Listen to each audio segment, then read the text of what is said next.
Good evening, everyone, and welcome to Spanish Standard Radio. I'm your host, Enrique Sanchez. Tonight we have a special guest. Can you introduce yourself, please, to the audience? Yes, my name is Emily Wu Truong. Welcome for Uh, being on the show, Emily. yeah, thank you. Yeah, I'm So, happy to it's be here. likewise. So, explain a little bit about your background and what you do and how you are a mental health advocate.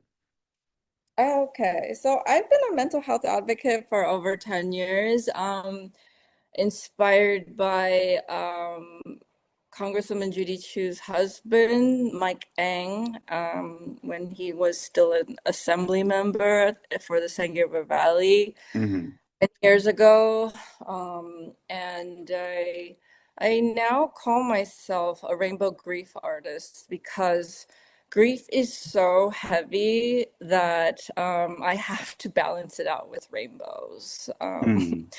There's so many things to be sad about. I lost my father in September 2022, and like it was a surprise when he died, because I just we weren't expecting it, and my heart went into a very dark, deep place. To like, even though I'm like a suicide prevention advocate, it doesn't necessarily mean that you won't have thoughts of suicidal ideation. And one night, that's where my mind went, and I called 988, the National Suicide Hotline, which too many mental health organizations promote.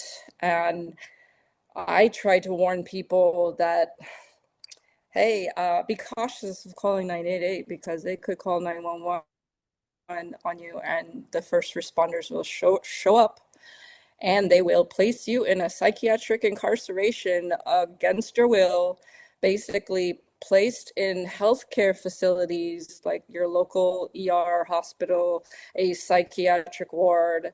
Um, you'll be placed in a 5150, and while you're inside, they won't listen to you. They will dehumanize you. You will Hmm. not have any constitutional rights. And it's so I want to caution other people about calling 988 because you might be held against your will without being able to have a voice inside the system. Is that similar to a 5150? That is a 5150, yes. Oh, When okay, okay. the California law enforcement code for when you are a danger to yourself or to others. But I think that policies need to change so that we can, individuals who do not have a background of violence are not treated like a person who is violent when they are not, they're not going to do any harm to anybody. But Hmm. people in the hospital are scared of them because they just watch them like a dog in a cage, Hmm. like, and observing them to make sure that they're not trying to kill themselves. So Hmm. yeah, it was a traumatic 50 hours that existed in two different places at USC Arcadia Hospital, and also Kaiser Mental Health Center, which I just call the Kaiser Psych Ward, on Hmm. college. Yeah, I've given them both negative reviews online. I see.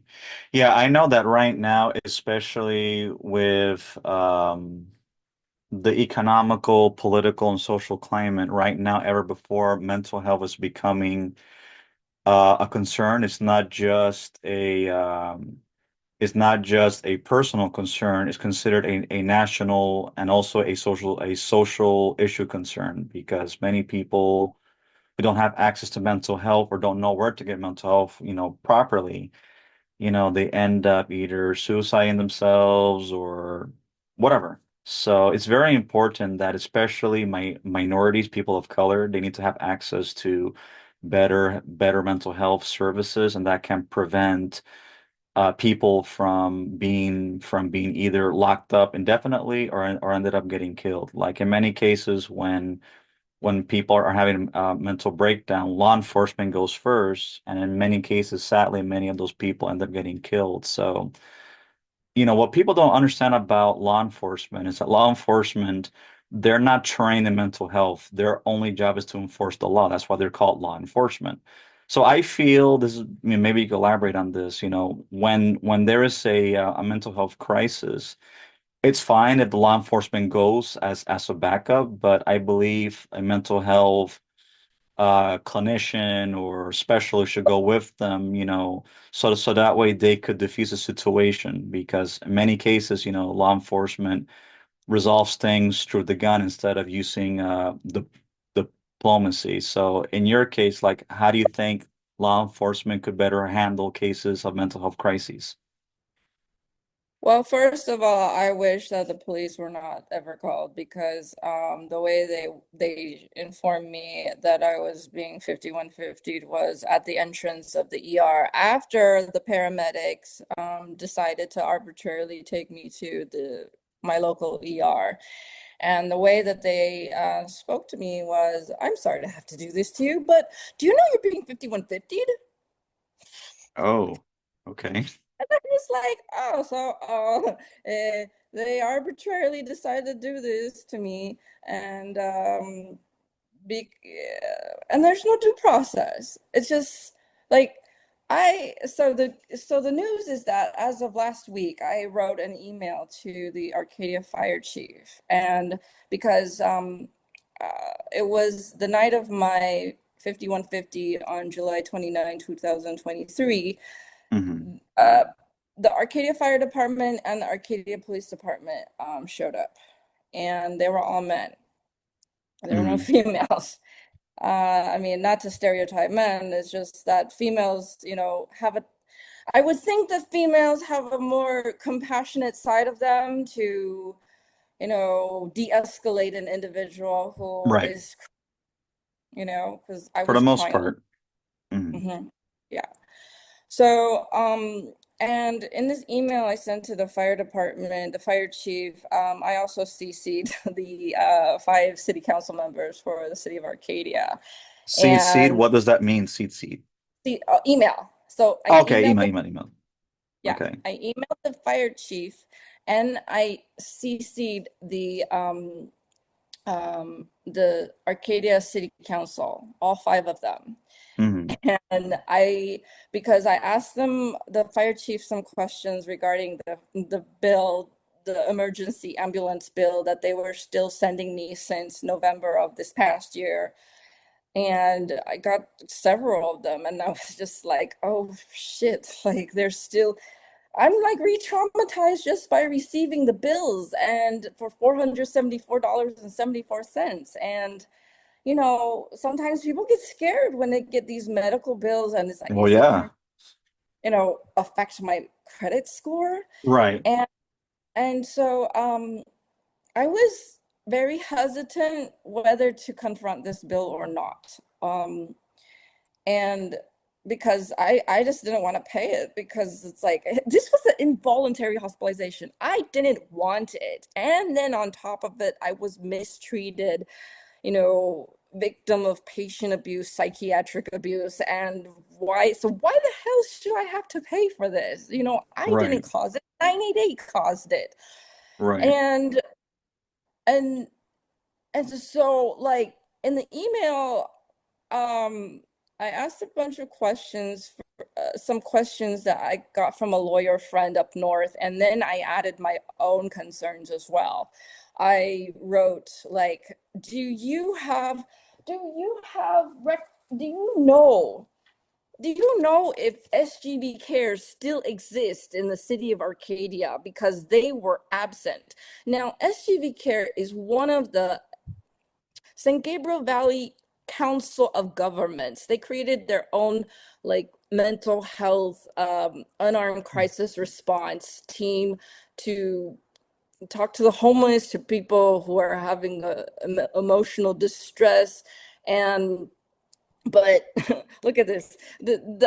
Back then it's Hmm. Monday, Wednesday, Thursday, Friday. They're only available from 8 a.m. to 7 p.m. So what about people having mental emotional meltdowns after 7 p.m.? Like, okay, so Right. you only get the police. Like, so I specifically made a request in my email, CCing the city council members, my request of the city of Arcadia creating their own formal presentation of what are the existing mental health crisis response teams that exist servicing the city of Arcadia.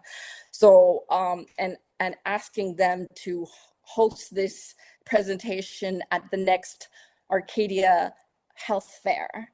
And I hope they will pull through, because I don't want what happened to me to happen to someone else. Hmm. It's so traumatizing. And and I hope, I sincerely hope, because I wrote in that email, I want to know, how does the Arcadia Police Department, the Arcadia Fire Department, and all of these different various mental health crisis response teams working together to aid an individual in emotional distress and Hmm. experiencing suicidal ideation? Because I feel like these policies need to change the way that a person is treated inside a healthcare facility. It's traumatizing. It's like Hmm. I was already crying my eyes out, and I felt like those first responders had no idea like how to handle a woman who is crying profusely. And and uh, they were like, I felt like the two questions they asked mainly were, oh, have you had a diagnosis before? Have you had suicidal ideation before? And where is your ID? Do you have insurance? That's Oh boy. those were the only questions they really asked, because I think that if I didn't have any insurance, they wouldn't chuck me into the ER, Right. you know? And it's just like the whole, like, after insurance kicked in, USC Arcadia Hospital wanted to charge me around $50. They kept on sending me bills. I don't want to pay for it. And then, Hmm. like, Arcadia Fire Department sends me that bill for $474.74. And then Kaiser charged me over 2,800.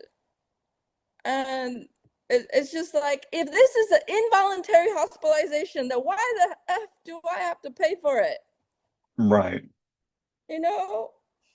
So, I'm not the type to file lawsuits, but frig, when injustice is done to you, you can't just accept it. Right. And and so that's why, as a psychiatric survivor and someone who believes in civil rights, and being part of a lineage that, you know, that that was pro, you know, the democratization of Taiwan, you know, like, Hmm. you know, like, I believe in moving and shaking the system so that it can change for the Hmm. betterment of everyone. So I I I find ways to try to help me help myself so that I can be a voice for psychiatric survivors. And it really helped that I got on the front page of the San Marino Tribune 2 Thursdays ago, and I'm Yes, I just, saw that, and I sent you a like congratulating you on your endeavors. thank you, thank you. It feels good to be heard, to be seen, to be acknowledged, because it's been quite the emotional roller coaster journey over 10 plus years, to the point I've had drama with my own biological family. And Hmm. um yeah, so it just um yeah, it's the yeah, it's been such it felt like an uphill battle, to be very honest, you I can know. imagine. I Yeah. remember a couple years ago, I was invited to speak at the Church of Scientology over in Hollywood. I was there as a speaker, Wow. but not for Spanish United, but I was invited as an interfaith thing. And I remember one of the things that the Museum of Death, I believe that the Scientology has, it exposes Mhm. a lot of things that happen in the psychiatric industry, and it's gotten to the point that a lot of it has been influenced by eugenics, which was in Nazi Germany back in the 1930s and 40s. And you're right, I do believe that there needs to be some reforms where it becomes more humane because if you really look at mental health, like compared to other developed countries, the United States is the only developed country in the world where its mental health industry, or should I say, its mental health for its citizens, ranks at the bottom of the list. And a lot of that can be changed. We do have the resources, but I just feel that the policies that are being put in place, are not assisting the people in need. And as you know, the healthcare system in general is not universal. It's for profit, and that's something that needs to eventually change because it's not benefiting anyone. It's just benefiting a select few. Like for example, when I was in Norway back in 2022 when I was gonna get married, I had injured myself and I was a tourist. When I went there, they didn't ask me for insurance or ID, anything. All they asked me was for your name and birth date. It was Mhm. quick, spoke English. They gave me the treatment that I needed. I had injured my knee when I fell over the escalator, and that was it. And they didn't give me a hard time. Like here in the States, God forbid I were to get injured, I will probably go into bankruptcy because the medical bills are outrageous. And many people have actually gone bankrupt in the United States because of medical bills, not because of irresponsibility, because of medical bills that they cannot pay. So I feel that aside from the reforms need to be changed, the cost of mental health needs to be lowered because many people who want to access healthcare can't access it because they simply cannot afford it. So I feel that when communities get together, like particularly the Hispanic and Asian community, and they put pressure on to their civil and government leaders, I think it will make them make concessions because I feel that the more as a society we lobby to make mental health accessible, I feel that a lot of the social problems can be contained. They cannot be eliminated 100%, but at least they can be contained. Like when you invited me to I think it was the Latino healthcare thing over in San Gabriel. I had the opportunity to Yeah. speak and with a few people. I did Yeah. mention that there needs to be more resources put into healthcare because, like I mentioned, too many Hispanic people that are going through mental health crisis are not criminals. They either have a substance abuse or alcohol abuse or whatever, and Hmm. many of these people, if they don't get killed, they end up in the prison system and they become another statistic within the system. So after African Americans, Hispanic Americans are the second largest incarcerated group in the country, primarily because of the criminalization of mental health. So I feel that our leaders need to be aware that when someone is sent to prison not because they committed a crime, but just because they're having a mental breakdown, it destroys not only that person's family, it destroys the community, and it destroys the economy of that community. And that's something that we need to prevent as much as we can. Yeah. Yeah. Um, I mean, the cost of mental health care can be quite expensive for therapists. Like they might cost like an one session over $100. I think the cheapest that a session costs these days might be $80, sliding scale. Right. Here's the thing, what the system does not promote enough of: peer support, mutual aid, Correct.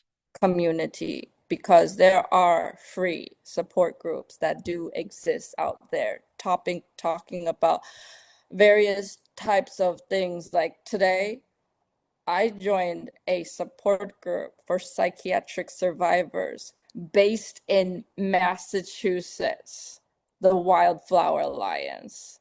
Oh, They wow. host, yeah. So, and then another group that I sometimes go to is like this writing group that meets on Zoom. And they're also based on the East Coast. They're called the Mad Writing Collective. And I've Mhm. been a featured writer for that website, where I also shared my story of being 5150'd by 988, and how I was had a terrible conversation with a literally white bitch nurse at the USC Arcadia Hospital, Wow. uh, who was like, she was so rude to me. She was the one who took away my phone without telling me why. And I wanted to know in writing, like, in writing, why did you take away my phone? Why is this part of your policy? And she never came up with it. And like, she also had the audacity to throw away my breakfast. She asked me, "Oh, do you want your breakfast?" And she throws it away, doesn't wait for my answer. And my husband's right there and visiting, and she's like, "Oh, you'll get your lunch soon enough after." I'm like, what the fuck, bitch? Like, that's what I'm Wow. thinking, you know? Like, how effing rude. And so, and then the next day, so I write in my article, in my writing on men, women in the attic, that she asked me, so what do you do for a living? And I don't really make money doing this, but I also sometimes also say I'm a suicide prevention advocate. And she's like, then what are you doing here? Okay. I just like, in my head, I'm like, fuck, bitch. Like, you won. I didn't want to die. I didn't want to die by cop just for wanting to walk home that night. Hmm. I want to stay alive, you know, Of like, course. and and like you said, people who have emotional meltdowns can oftentimes, including people with autism, can often be killed by officers, police, Hmm. for just just because police don't understand how to interact with an individual with these with conditions, you Hmm. know. Correct. And it's just they're not equipped to handle those situations, so they technically should not be the ones called upon to handle this. And it's like, because they don't, they're just like, their protocol is like, okay, go check them to the ER. We don't know how Right. to deal with this, you know. What if this Well, person? again, Yeah. there needs to be like a separate department exclusively to handle cases of mental health crises. Like I mentioned, in Mhm. many countries, they have both. They have law enforcement and they have mental health crisis prevention, where they do have law enforcement and a mental health professional that goes to handle a call to also to try to prevent a mental health crisis from getting out of control. But unfortunately, in the United States, the law enforcement academies, aside from they're not trained, in many cases they just don't care. That's the problem. Yeah. Yeah, because That's the it's like problem. they don't know, they've never heard of these stories, or these stories are not shared enough, or, you know, they don't even bother to ask, you know, what happens to a person when they're taken inside the healthcare system, who actually doesn't really know how to handle the situation, because they don't even, they make all these assumptions, and then they believe what they're doing by the book is good for the patient, when they don't even ask the patient what their needs are, you know? Right. There's a saying that goes that, when one tries to follow the letter of the law, it becomes how do I say, it becomes disastrous because you could follow everything by the book, but you can't follow it 100%. So people are human, they make mistakes, and sometimes they might make a mistake that eventually could cost somebody's life. Yep, You know for that sure. I've seen many cases, and I do believe that again, unless we as a community, excuse me, we try to pressure our leaders to make reforms. I just don't see the healthcare, I mean, not the healthcare, the mental health system changing. And I feel that over time, people are going to get worse. And I feel that it's in the long run becomes unsustainable. And I feel that it's very important that we need to make mental health a national priority and also a national security priority as well. It's very important for social, economic, and political stability for the country as a whole. Yeah, I think part of mental health though is also working to build community because I feel that so many people are living in isolation. It's so easy for people to feel lonely in our country. And but it's like the news makes us easily distrust people and not reach out to a neighbor to say hello, how are you? And we're so disconnected, but it's like no, there is medicine in being with community, finding people that align with your value system. Mm. And because for me growing up in a community where I just didn't feel like I fit in. I wanted to talk about the meaning of life, but when people are only talking about surface level things, like, and caring about like looking good and making lots of money, and it, it's like money is helps with life, but it's not everything. I feel like community is what makes life more meaningful. When you have those friendships, when you have those people who make your life better, the quality of your life better, not because someone is paid to do it, like be your companion. It the community friendships, I feel like our world is it when people feel disconnected, it's makes people, I think that's how people have not very good mental health, because when you're not connected with people, and maybe low self-esteem can also cause one to have no connection with others. I Well, remember yeah, being it's various factors. It could be social, it could be, not have self-loading, it could be various things. But you did talk on a very important point, like particularly in the United States, it's unique because, we're focused more on individualism and making money than about having a sense of community or living in an egalitarian society. So I think that's one of the reasons why mental health tends to be worse over here than in other countries.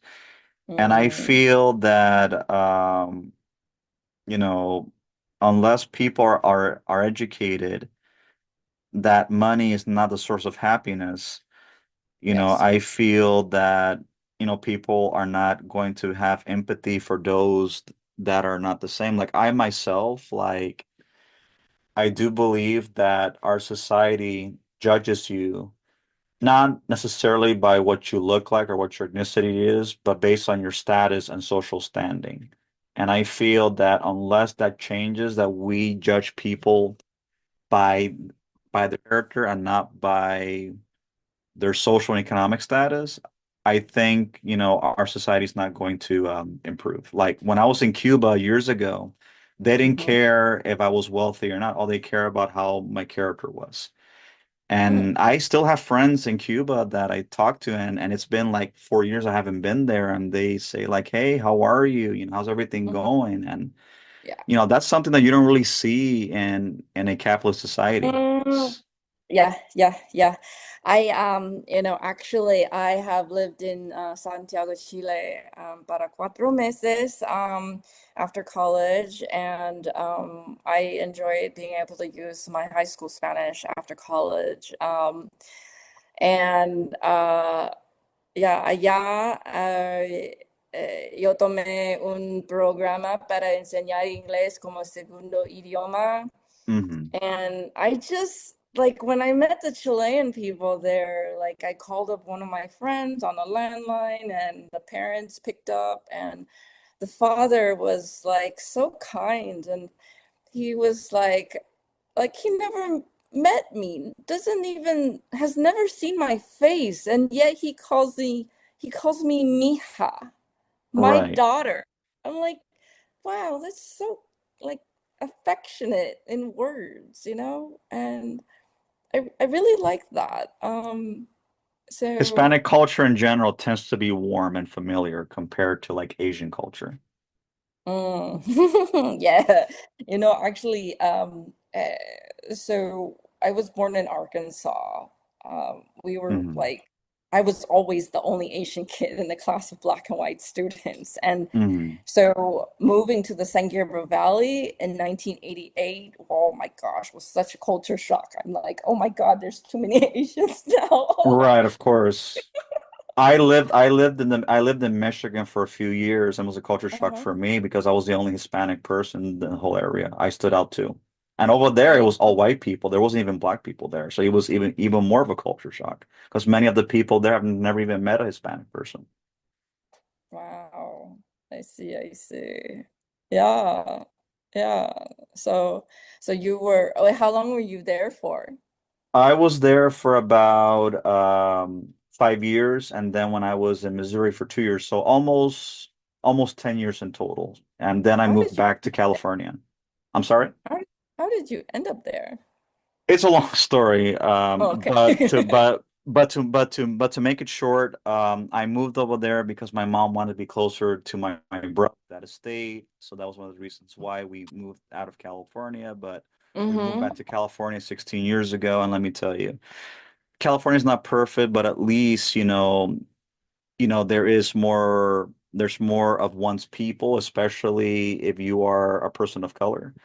The Midwest, believe it or not, is very segregated. So it's like Mm-hmm. unless you are living in an area that is all white or all black, if you are Hispanic or Asian, you will definitely stand out. Mm, I see, I see. Yeah, I think because I was there in Arkansas like until first grade, the end of first grade, like when you're a kid that small, I didn't know what race was. So like I think I didn't really know I was different because no one treated me differently. And so, Hmm. but I think I might have felt special because I was like, oh, I'm the only Emily Wu. And then when I moved to the San Gabriel Valley, I meet two more Emily Wus. I'm just like, oh shit, like I'm not special anymore. So Right, like, right. but actually, now that I've been married for 14 years, I Truong, Truong is my last name, and so I Hmm. am the only Emily Wu Truong in the world. Well, of course, when one gets married, you assume the surname of your spouse. That's how it works. Yeah, yeah. I made my maiden name my middle name. I don't like the dash thing that some women do after they get married. So Right, yeah, right. so my last name. And so yeah, it's like I made myself special again, being the only Emily Wu Trong. If people look up my name online, like that can only be me because there's so Right. many Emily Wus, so many Emily Trongs, but there's only one Emily Wu Trong. Well, that's what makes us individuals. Well, anyway, Emily, we've come to the end of our time, but again, I want to tell you thank you so much for being a guest on our show. And for all of our Yeah. listeners listening on Spanish United Radio, we are on Spanish United Facebook, Instagram, Twitter, and known as X. We are on YouTube. We are a nonprofit organization. Anything that anyone wants to donate, feel free to do so. Anything helps. And no one should be made to feel like a prisoner on their account of their mental health. It's that's my word of advice to those that are going through mental health. And I will definitely pass on the link to you so that you could share it to your colleagues. And again, thank you so much for being on the guest. You have been a wonderful guest. Thank you, Enrique. Glad to be here. Thank you. Likewise, have yourself a good evening. Yeah. Bye bye.